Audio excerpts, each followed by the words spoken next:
So we're going to be, we're recording now. All right, so on something like this one right here, what we're going to do is you're going to try to get this left side to equal this right side. It's going to have to look like this right side. Now, I usually leave the right side alone unless it's kind of complicated, like this one down here. It looks a little bit complicated, so I may mess with him a little bit just to kind of figure out where I'm going. But for the most part, I'm just going to pretty much leave him alone. But you got to get down to sine and cosine. You got to work your way back down to sine and cosine. So I'm going to start on the left-hand side. Well, he's already sine, so I'm going to leave him alone. Sine x. That's awesome. Secant. What is the reciprocal? Well, let's look at secant. So I don't want to say reciprocal. Somebody letting that person in? Oh, that's me. Waiting in lobby. Okay, it's just me. So,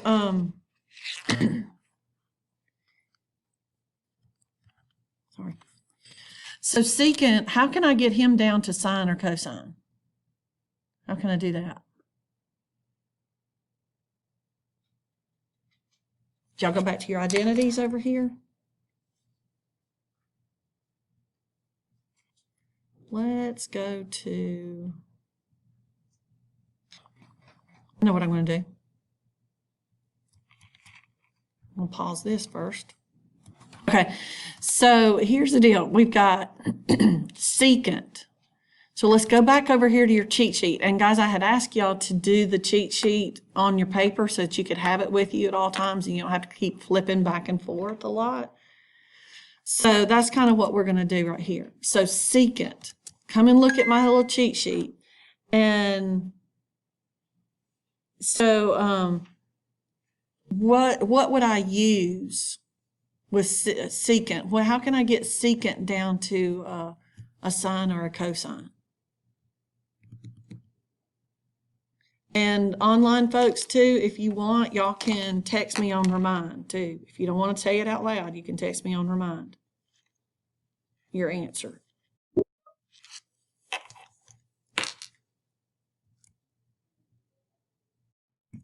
Can you check my message real quick? I did. So send me, you can send it on Remind.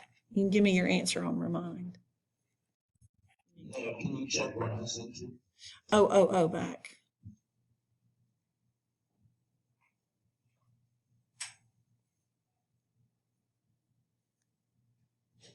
Was this Gabe talking to me?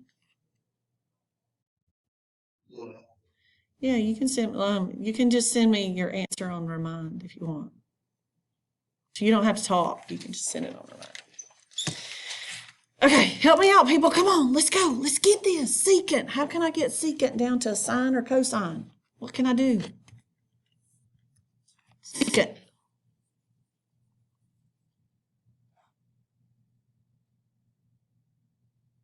Do y'all see secant on here anywhere?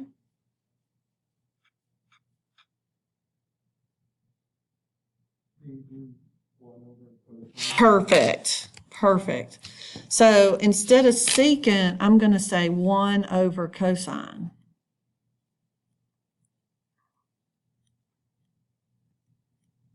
Okay, remember, we're still trying to make it equal tangent. That's our goal. Well, now I'm just going to kind of look at this, kind of think, okay, oh, wait a minute, I have two fractions here. I'm going to do top times top, bottom times bottom. So that's going to give me sine x over cosine x. All right, now my goal is to get it to tangent. Have I made it? Well, let's go look. I don't think it tells you on this. Yeah, it does right here. Look at tangent, sine over cosine. So I'm there. I did it. Stop it. So I'm there. So tangent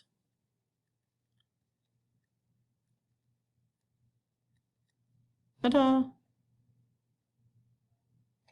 Okay, now if we were putting the reasons behind it, okay, so this is secant right here, but we turn it into 1 over cosine.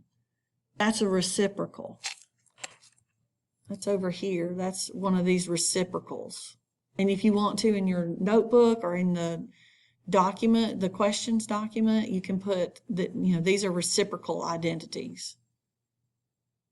Okay. All right, so this one right here would be reciprocal. I can't spell. This one right here, they probably would have called this algebra, because that times that equals that times that. So I would say they probably call it algebra. And then this one right here, from here to here, this is a quotient that's turned into one particular thing. Whenever you're going from 1 to 2, a quotient like that, you can try quotient with that one. Because remember, quotient means division. Quotient. Yeah, I'm going to leave it just like that. Okay, what are we going to do with this one right here?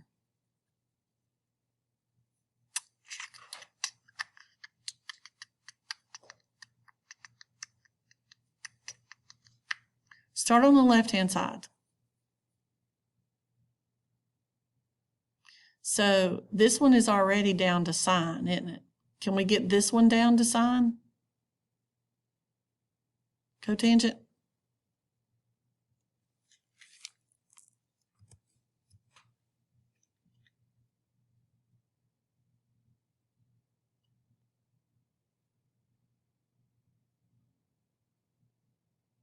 See this one right here, tangent, cotangent?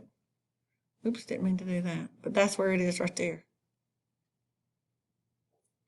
So then cotangent means it is going to be sine over cosine. So I'm just going to kind of do it like this. I'm going to ignore the fact that that 1 is there. I'm just going to put it there. And just to keep place so I don't forget, is cosine over sine.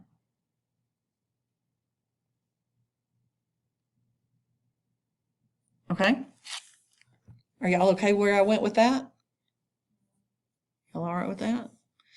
Now remember, I just kept that 1 up there just to hold my place. I'm not going to really worry about him right now. Now what can I do?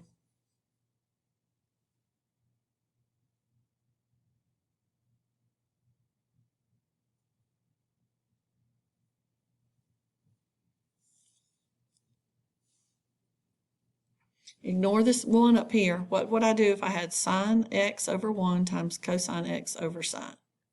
Basically, if I had 4 over 1 times 7 over 4, what would you do?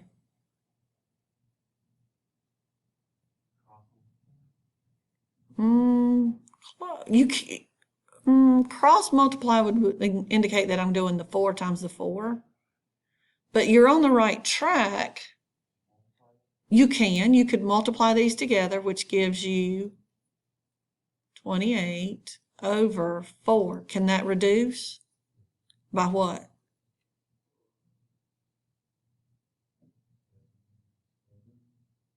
Well, 4 can't be divided by 7. 4. So I divide them both by 4.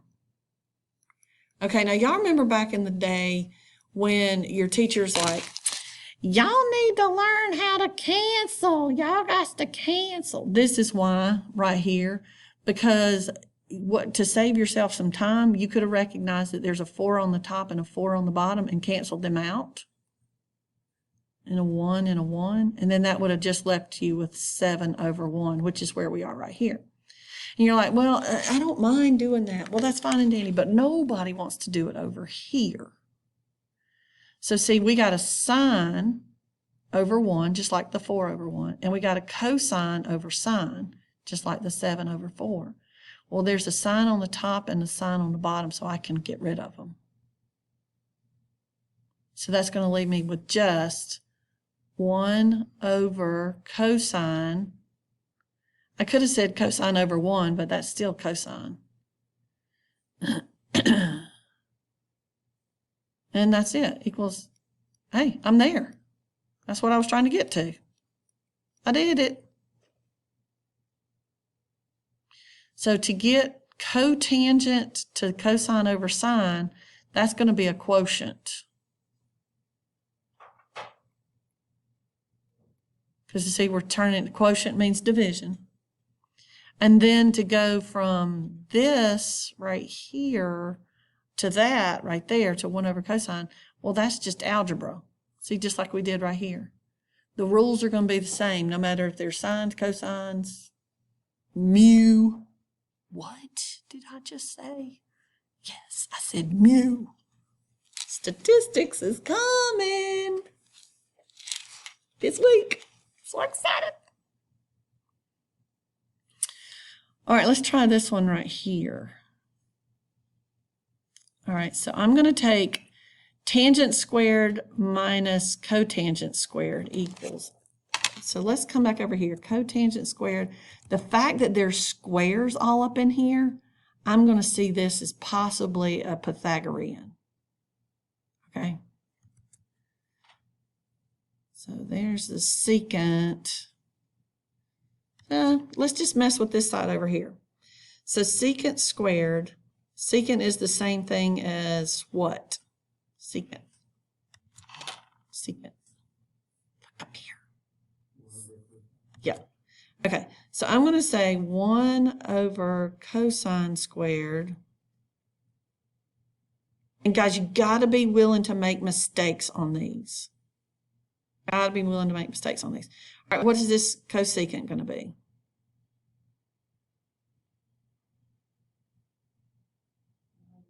Yes, 1 over sine squared.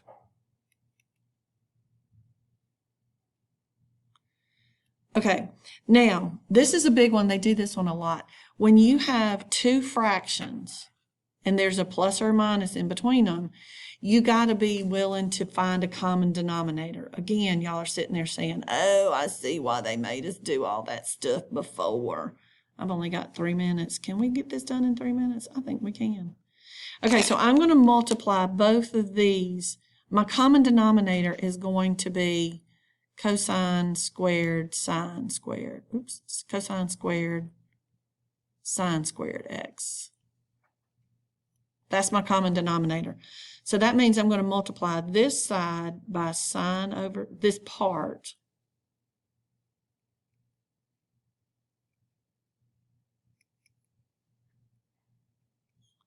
And that's going to leave me with a sine squared x up here.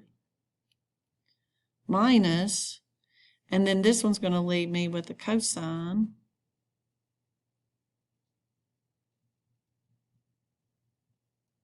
I hope I mess this one up so that we can learn to mess up. And I think I might be. Okay? How we doing so far? All right, I just went ahead and did this like this to see. Now, sine squared minus cosine squared. Can I come back to my identities and find any of those? Well, I got cosine squared plus sine squared equals 1, don't I? But that's not really going to help me right there. So what's another option? What do y'all think?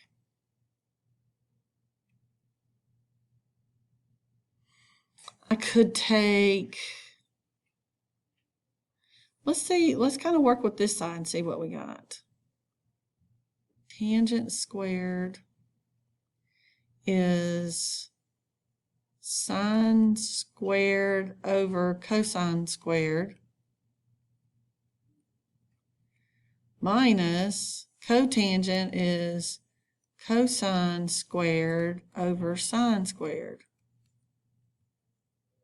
All right, let's find a common denominator, which is going to be cosine sine.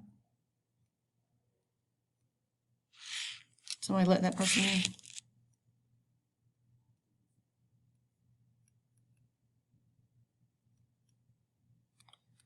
So that would be, I'd have to multiply this by sine squared. That's going to be sine to the 4th. That's not going to help me.